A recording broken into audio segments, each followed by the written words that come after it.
Good evening. It's Tuesday, April 14th. Thanks for joining us. I'm Maya Trabulsi, and we are broadcasting remotely tonight. Today, Governor Gavin Newsom offered Californians a light at the end of the tunnel in the fight against coronavirus. He laid out the framework for eventually getting the state back to a sense of normalcy, although he admitted that will look very different. Here in San Diego County, health officials announced 6 more people have died and 83 new cases. KPBS reporter John Carroll has the latest. All across the country, unemployment numbers are skyrocketing. San Diego is no exception.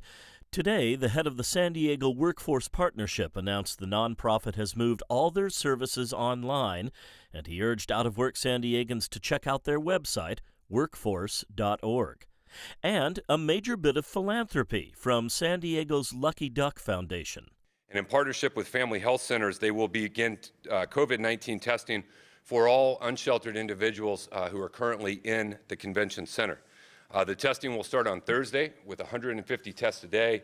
They will ramp up to 250 tests a day until they have tested everyone. So we've gone through a series of what I would refer to as pandemic response shifts. Governor Newsom started Tuesday's briefing recounting how we got to where we are, the various steps Californians have taken to flatten the curve, the effort to prepare the state's healthcare system.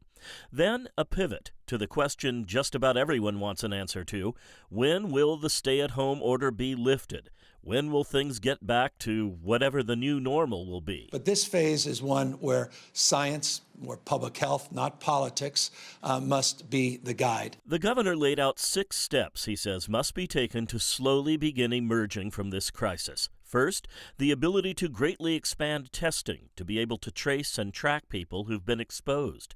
Maintaining vigilance and protecting the most vulnerable among us, seniors, people with suppressed immune systems, the homeless. Addressing the continuing needs of hospitals and clinics throughout the state, making sure they're ready for possible future surges and infections with equipment and protective gear. Continuing to engage universities, biotech companies, and national labs to coordinate efforts to develop therapeutics and a vaccine. Redrawing floor plans. Governor Newsom says that means rethinking how people move about in businesses and schools to work in as much physical distancing as possible. And the last one, the governor says, is probably the most difficult: the ability to reinstate restrictions if the need arises. If indeed we lean in, but we have to then lean back out as we toggle from stricter to looser interventions, back and forth. But back to the big question: when? The governor had an answer, sort of. In 2 weeks, if we see a continued decline, not just flattening, but a decline in hospitalizations and ICUs, and we see this workforce and the infrastructure and PPE needs met, as we anticipate around May, first week in May, to start seeing the benefits and fruits of that, ask me the question then. John Carroll, KPBS News. Homeless outreach teams are now working to bring people living on the streets into the convention center. Today, San Diego Mayor Kevin Faulconer announced more than 85 previously unsheltered individuals have been moved into the building. Before that, hundreds of people who were living in shelters were relocated there. The goal is to provide safe and sanitary living conditions during the pandemic, whether it be at the convention center, a motel room, or another option. Dire warnings that a popular small business relief program could soon run out of money without the quick intervention of Congress. But the battle lines on Capitol Hill over the next round of emergency funding are drawn. Nadia Romero explains where both sides stand. The bill is passed. The historic $2.2 trillion stimulus package, or CARES Act, was passed quickly to help Americans hitting tough times due to COVID-19 and stay-at-home orders. We may lose our business. That's the worst part.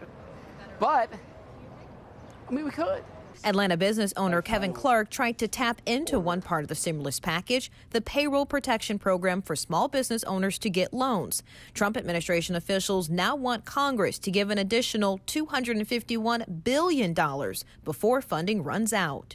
Now we urgently need lawmakers to set aside the partisan agendas and to replenish this program. But for Clark, The money's getting out there, but who? Like, I would love to talk to a business owner who's actually received some funds. the program hasn't rolled out without criticism. Now, Democrats want more provisions on who can get loans, and they want money for food stamps, state and local governments, and hospitals. They have one example where in New York Hospital, when they were supposed to get their gowns and cover themselves up so they could meet the needs of people, they were given a rain poncho from a Yankees game. But Republicans argue for a clean funding increase only for the small business program. We should top up that program now.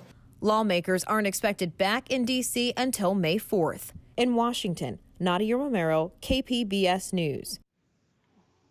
Small businesses have until midnight tonight to apply for grants and microloans from the city of San Diego. The Small Business Relief Fund was started with $6.1 million. New donations have added more than $300,000. And to qualify, businesses must be within city limits, have fewer than 100 employees, in operation for at least 6 months, have a valid business tax certificate, and demonstrate economic hardship. More than 9,000 have applied. Applications are online at sandiego.gov/SBRF. The governor has ordered only essential businesses like grocery stores, gas stations, and pharmacies can stay open, but some are defying those orders. Here's KPBS reporter Matt Hoffman. What we realized is that, education only went so far. San Diego Police Lieutenant Sean Takeuchi says earlier this month, officers started ticketing open businesses deemed non-essential under the governor's stay-at-home order. It's complaint-driven and observation-driven, and most of the businesses are in compliance. But some aren't. This month, SDPD has issued 18 citations to business owners. Of the 18 citations, just interestingly, 17 of the businesses happen to be smoke shops, where they sell smoking paraphernalia. Today in the city, we saw some smoke shops that were closed and at least one that was open. Takeuchi says the department responds to complaints of businesses in violation, and then officers have discretion for enforcement. They issued citations in locations where they felt that the business owner knew not to operate, but they were in defiance of that order. Even though nearly all the citations have gone to smoke shops, Takeuchi says the department is not targeting them. We have been going to other locations, again, restaurants, bars, gymnasiums and what have you. And it just, for whatever reason, it appears that smoke shops are the predominant business that seems to be defying the order. We don't have a reason. I can tell you that we are not specifically targeting those locations because we've been to numerous other locations that we've been checking and they're all closed. The other business cited in the city of San Diego was a gym, so we know that SDPD is out there enforcing the governor's order as it relates to non-essential businesses staying open. But what about the rest of the county's law enforcement agencies, the other local police departments? Well, we reached out to every single one of them. We found that only the sheriff's department was the only other local agency that's actually issuing citations in violation for businesses that are deemed non-essential staying open. The sheriff's department telling us they had to issue 2 citations to hair salons and another to an adult store, and that was in Encinitas, Del Mar, and in Spring Valley. Non-essential business owners who are keeping stores open face steep penalties. It is punishable up to 6 months in jail and/or a $1,000 fine. The city attorney will be reviewing each citation issued by SDPD. Matt Hoffman, KPBS News. 7 crew members on the Navy hospital ship USNS Mercy have now tested positive for coronavirus. The ship left San Diego and docked in the port of Los Angeles last month to help relieve LA area hospitals. The Navy says the 7 infected crew members are isolated off the ship and the Mercy is still receiving patients. The Otay Mesa Detention Center now has the largest COVID-19 outbreak in the country among facilities housing immigration detainees. And as KPBS reporter Max Nadler explains, the situation has turned desperate. There are now 19 detainees with confirmed cases of COVID-19 in the privately run Otay Mesa Detention Center, which houses civil immigration detainees and those in U.S. Marshals custody. 15 of those are immigration detainees. 8 staff members have also tested positive. Last Friday, 2 weeks after the first employee tested positive, the center's operator, Core Civic, first began distributing protective masks to detainees.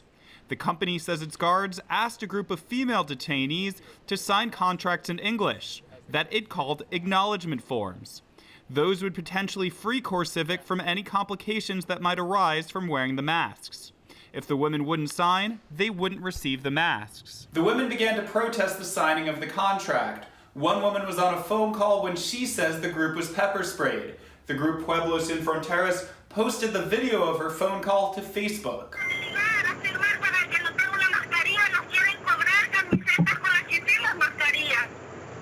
¿Y qué está pasando en ese momento? ¿Están violentando sus derechos? ¿Qué les están haciendo? No, están tirando papas. CoreCivic told KPBS that the allegations of the use of pepper spray are patently false. Ian Cerwello is an attorney for one of the women who is protesting, an asylum seeker from Mexico. She was taken into solitary confinement after the protest. Those who I think were the noisier or the more assertive of the detainees were the ones that they arrested and put in isolation, including my client. Eventually, CoreCivic provided masks to the women without having them sign the contract. CoreCivic says it is now providing educational handouts to explain that the masks do not completely protect a detainee from COVID-19. Max Rivlin-Nadler, KPBS News. California is seeing a nearly threefold jump in people enrolling in government-subsidized health insurance. 58,000 Californians have signed up for coverage through Covered California over the last 3 weeks. The enrollment period was extended from January to June due to the pandemic, and the state is also trying to make it easier for people who are on publicly funded Medi-Cal to keep their coverage by temporarily waiving requirements to prove they still need it. No one will be removed from their eligibility, which, as you can imagine right now, is so critical to keep people having their Medi-Cal coverage. And it allows the county workers who do the eligibility to focus on new applications. And the agency is also expanding access to telehealth for Medi-Cal patients. San Diego's volunteer community planning groups are struggling to hold meetings during the coronavirus pandemic. KPBS Metro reporter Andrew Bowen says some worry that could disrupt the city's home-building plans. Claremont is a neighborhood on the verge of big changes. City planners want to rezone parts of the low-density neighborhood for new apartments and condos, but the planning group that leads the community outreach on those plans isn't holding any meetings right now. Nicholas Reed is the Claremont Planning Group vice chair. He says many of his neighbors are older and not very tech-savvy, so Zoom meetings aren't a good option. And they don't really want to do anything online. They would rather meet face-to-face and have dialogue with city staff or even planning group members. For example, they want their voice to be heard, but I don't think they want to have it heard in a virtual way. On the other end of the spectrum is Uptown Planners, which covers Hillcrest and Bankers Hill. They held a meeting via Zoom last week. Chair Sohail Naqshab says it's important the coronavirus pandemic not put a halt to neighborhood growth. I wanted to make sure people that have projects aren't being held up and delayed, because we had a handful of projects that required our attention. We had probably 40 or 50 people, so it was actually more than we would normally have at a typical meeting. The City Council today passed a resolution allowing planning groups to postpone elections, typically held in March, until after the coronavirus emergency orders have been lifted. Only about half of the city's planning groups managed to hold their elections last month. Andrew Bowen, KPBS News. California airports are getting more than $1 billion to help respond to the public health emergency. The U.S. Secretary of Transportation says the grant funding will help airports continue operating during the crisis and save workers' jobs. San Diego International will receive more than $91 million. Gillespie Field and Brownfield each get $157,000, and Montgomery Gibbs will get $69,000. As more people fall ill with COVID-19, scientists are learning more about the virus. Now, researchers at UC San Diego have published the first evidence-based research that loss of smell and taste could be among the symptoms patients experience. KPBS Science and Technology reporter Shalina Chatlani has the story. Googling coronavirus symptoms is likely common practice today for people stuck at home, while doctors on front lines are still learning how this virus operates. People can experience loss of smell and taste with a number of conditions, like a sinus infection. So while there's been anecdotal evidence that losing your sense of smell and taste can be a sign of coronavirus, there's now actually some preliminary evidence. We looked at specifically anyone who came in that thought they had COVID-19 symptoms. So these are people who had fevers, who had cough, shortness of breath. When they ended up getting tested, one group was negative, one group was positive, but really the distinguishing difference between the two groups was that the COVID-19 positive group were 10 times more likely to have smell loss compared to the COVID-19 negative group. Yan says patients that were studied had mild coronavirus cases, so were not hospitalized. And smell and taste loss were not top symptoms. Certainly, it gives us some preliminary insight and information on things to look out for. And so for us, at our institution, we've now started using smell and taste loss as a screening for anyone who has concerns for symptoms of COVID-19. And I really think if there's one thing that to take away from our study, it is that you should consider adding smell and taste to the screening protocol at other hospitals as well. Yan says the study was relatively small, so she thinks more studies should be done to show if the larger population of COVID-19 patients experience these same symptoms. Shalina Chatlani, KPBS News. The San Diego County Fair is the latest event to be canceled during this global pandemic. The decision was announced late this afternoon. Fair organizers are encouraging San Diegans to keep following public health guidelines so that the fair can return in 2021. And we're following all of the latest coronavirus developments for you at kpbs.org. Just click on the Tracking COVID-19 link on our homepage, and you'll be taken to a page with all of our recent reports. You can find that right now at kpbs.org. Former President Obama has endorsed his former Vice President Joe Biden for president. Choosing Joe to be my vice president was one of the best decisions I ever made, and he became a close friend. And I believe Joe has all the qualities we need in a president right now.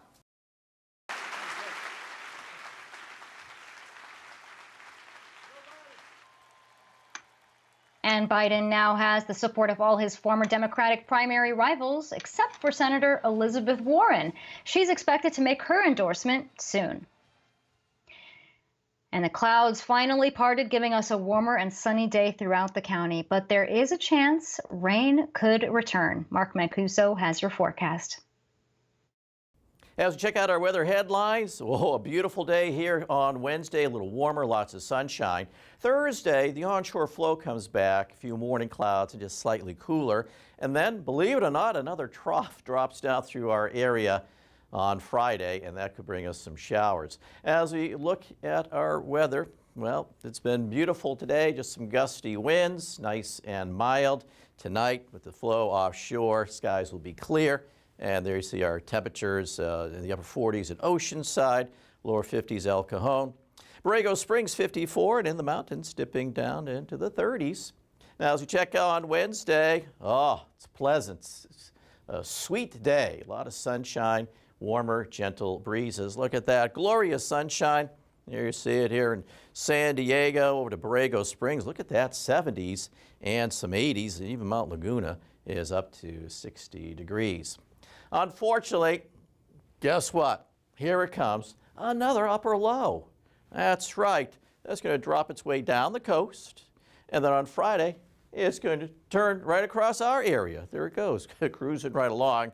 So that'll bring us some showers. And believe it or not, there's some more energy that could impact us maybe next week. So the extended forecast has a beautiful day here at the coast on Wednesday. Clouds, then sun, slightly cooler Thursday. Friday, with that upper low, a little more rain, and it's still a bit cool there into Saturday. As we head inland, up to 80 on Wednesday, slightly cooler Thursday. A few showers on Friday. Clouds break up on Saturday. Mountain areas getting a little bit cool there, and there could be some higher terrain snows, believe it or not. And in the deserts, the winds could kick in on Thursday, then we cool it off a little bit on Friday. For KPBS News, I'm meteorologist Mark Mancuso. The 2020 census could be delayed because of the coronavirus outbreak. Census Bureau officials are hoping most people answer the questionnaire online, by phone, or through the mail. So far, more than 48% of households have responded. The official count of all U.S. residents will help determine how many congressional seats and electoral college votes each state gets. It also will be used to distribute $1.5 trillion in federal spending. People who represent families with loved ones in nursing homes are calling on health officials to be more transparent about where coronavirus cases are occurring. KPBS reporter Amita Sharma has more. Nationwide, some of the worst coronavirus outbreaks have occurred in senior care facilities. Outbreaks in California facilities have depleted already meager supplies of masks, gowns, and other protective equipment. California advocates for nursing home reform want either the state or counties to name the facilities where there have been cases of COVID-19 among either staff or residents or both. Without that information, residents and their families can't make good decisions about whether or not they should be pulled out of the homes. That kind of transparency is essential, and we are already weeks behind. DARC's push for that information started in March before the number of COVID-19 cases climbed exponentially at the state's 1,224 skilled nursing homes. There are now more than 1,200 residents and workers who've tested positive, and the actual number of cases is likely far higher. San Diego County has reported more than 180 cases and 22 deaths connected to 20 local senior care facilities. But the county won't release the names of those facilities. In an email to KPBS, a county communications officer wrote, quote, "We are constantly balancing what information the public needs to know to make informed decisions to protect their health, while at the same time respecting the privacy of individuals who are the subject of infectious disease investigations."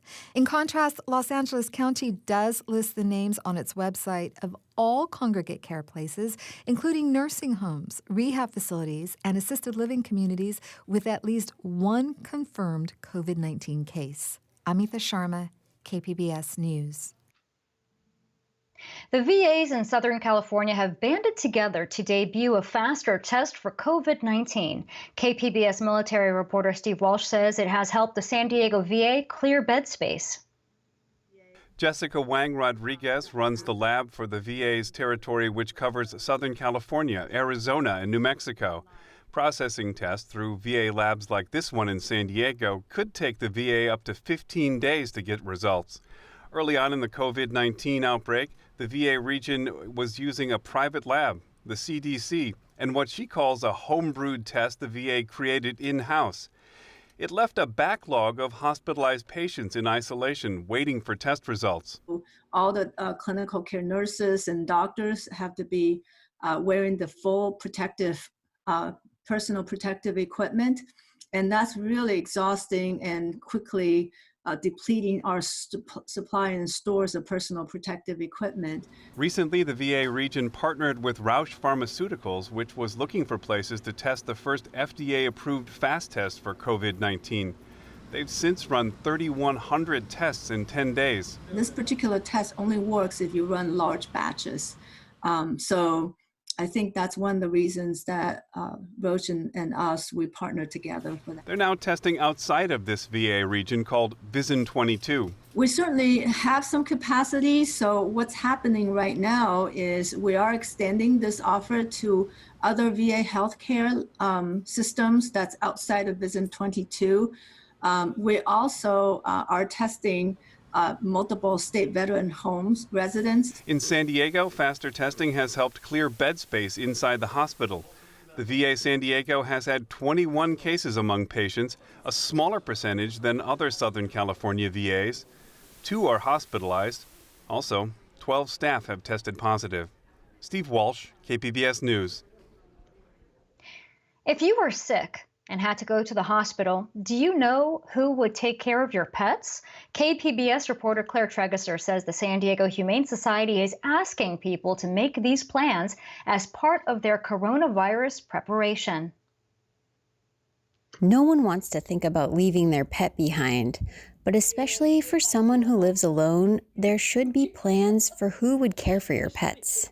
It's important that you have a plan and a backup plan and a backup to the backup plan, because right now, with numbers possibly spiking, you don't know if the backup plan that you may have, there's an unfortunate situation and that person may be hospitalized or something like that. Nina Thompson with the San Diego Humane Society says if you're sick but don't need to go to the hospital, she recommends you keep your pet at home.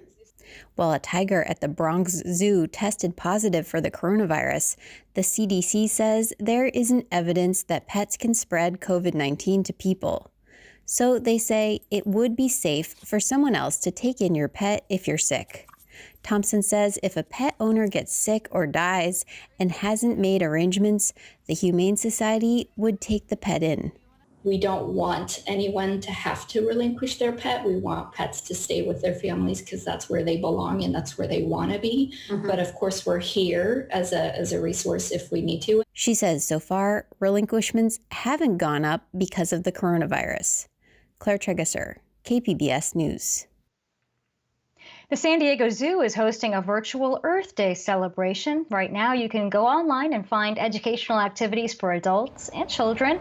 The zoo organized coloring projects, a nature scavenger hunt, and animal behavior studies.